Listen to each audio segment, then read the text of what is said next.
Nesse vídeo estaremos apresentando o estudo do MHS pelo sistema de massa-mola.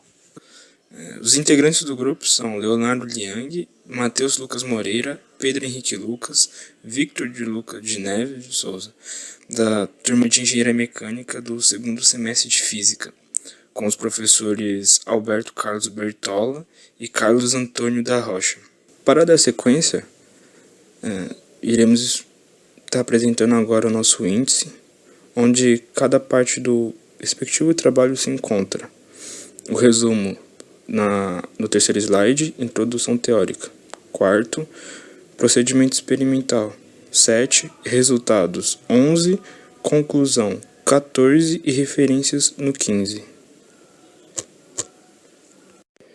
O experimento realizado nesse trabalho teve como objetivo calcular a posição angular ômega e estudar o movimento harmônico simples de um sistema que nos momentos iniciais se comporta como um oscilador harmônico simples.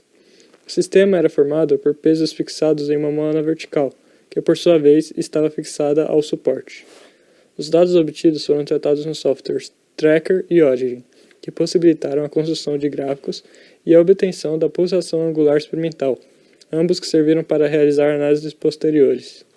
Dentre os resultados obtidos, está o ômega teórico igual a 6,7 mais ou menos 0,3 e o ômega experimental igual a 6,65 mais ou menos 0,05.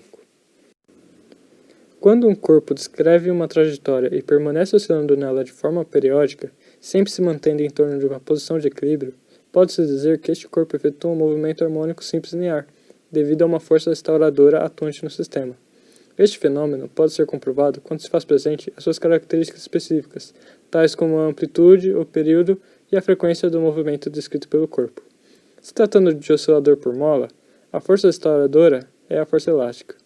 Para o estudo do MHS do sistema massa-mola, além dos conceitos e conhecimentos de ondulatória, aparecem também as leis de Newton e o conceito de frequência angular.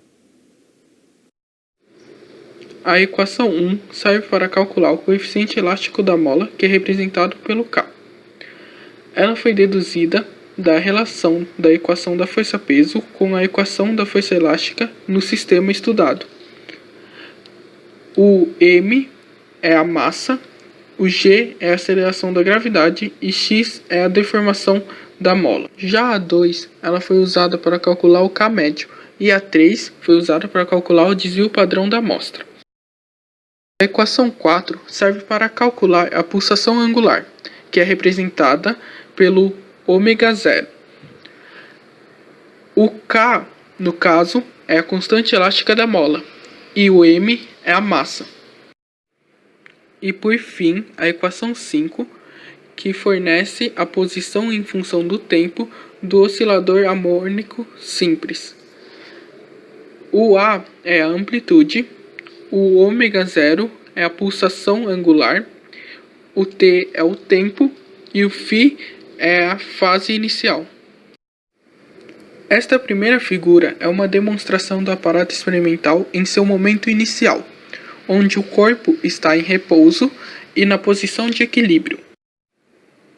Já a segunda figura demonstra o momento depois do corpo ter sido puxado verticalmente para baixo, mas antes dele ser solto e começar o movimento. E na terceira e última figura, o corpo já se deslocou para o outro extremo. Bem, agora iremos falar sobre os procedimentos experimentais. Para dar início, vamos falar um pouco sobre os aparatos experimentais. Fizemos um mosaico para simplificar a explicação. Número 1, nós temos a mola utilizada no experimento. O 2, os corpos de massas de 100, 200 e 300 gramas. Em 3, uma régua de precisão de 0,005 centímetros. E em 4, o aparato inteiro do experimento. O experimento pode ser separado em dois momentos distintos. No primeiro momento, o objetivo era calcular a constante elástica da mola e a pulsação angular teórica. Os instrumentos utilizados foram os corpos de massas, a mola, o suporte e a régua.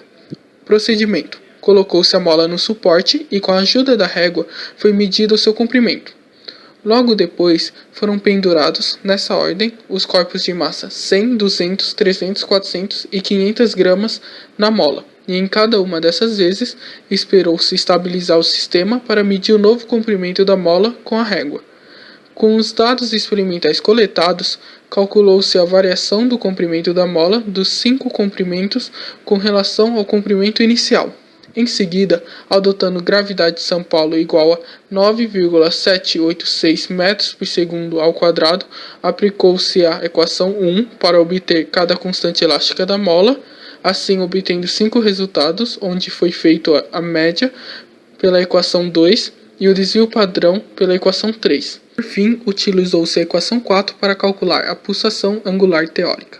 Já no segundo momento, os objetivos foram obter os primeiros 5 máximos e 5 mínimos da posição do movimento para comparar com o gráfico que descreve o movimento harmônico simples e obter a pulsação angular experimental.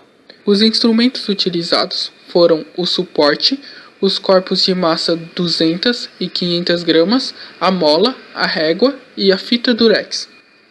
Procedimento. Inicialmente, montou seu aparato. Logo em seguida, foi colada um pedaço de fita durex com medida de 10 cm na régua, que foi posicionada paralelamente ao suporte.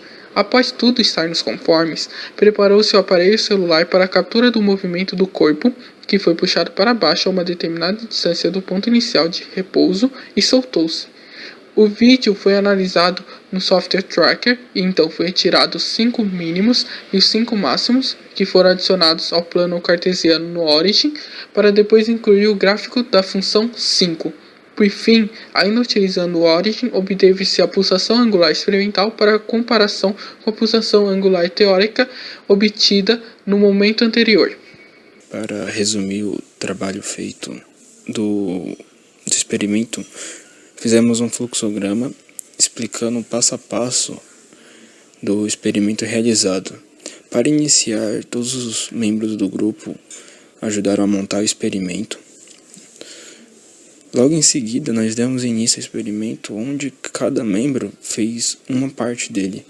Enquanto um realizava as coletas dos dados experimentais, ou seja, medir as massas, pegar as medidas exatas e ir anotando, um outro membro já ia efetuando a gravação, que seria realizada mais à frente, será utilizada mais à frente no tracker para pegar os pontos, e um outro membro, enquanto isso, ia tirando as fotos para montar o próprio trabalho.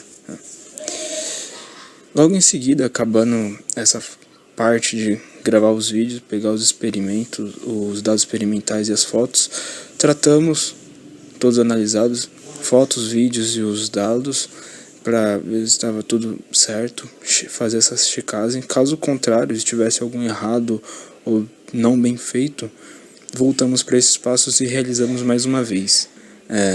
Em seguida, fizemos o tratamento do vídeo no software Tracker para conseguir os pontos do experimento. Elaboramos um gráfico do Origin. Dessa forma, nós pegamos o vídeo, tratamos o vídeo, conseguimos os pontos dados pelo tracker, depois jogamos no Origin e traçamos um gráfico. Pedimos para ele alinhar os pontos e traçamos um gráfico. Para finalizar, nós analisamos todo o processo que nós fizemos, uma breve discussão, e com isso chegamos à conclusão do nosso experimento, sendo encerrado dessa forma. Com as medições feitas no laboratório para obter a constante elástica, foi possível o cálculo do ômega teórico pela equação número 4. Obteve-se então o valor de 6,7 radianos por segundo, com erro de 0,3 para mais ou para menos. As medidas estão disponíveis na tabela abaixo. Então, a gravação de vídeo do experimento foi tratada pelo tracker e depois ajustada no Origin, obtendo-se o seguinte gráfico e ômega de valor 6,65 radianos por segundo, com erro de 0,05 para mais ou para menos. Com os valores obtidos para a pulsação angular teórica e experimental, ficou evidente a convergência entre os dois resultados, e fica comprovada a existência de um movimento harmônico com amortecimento desprezível nas 5 primeiras oscilações, ou seja, movimento harmônico simples.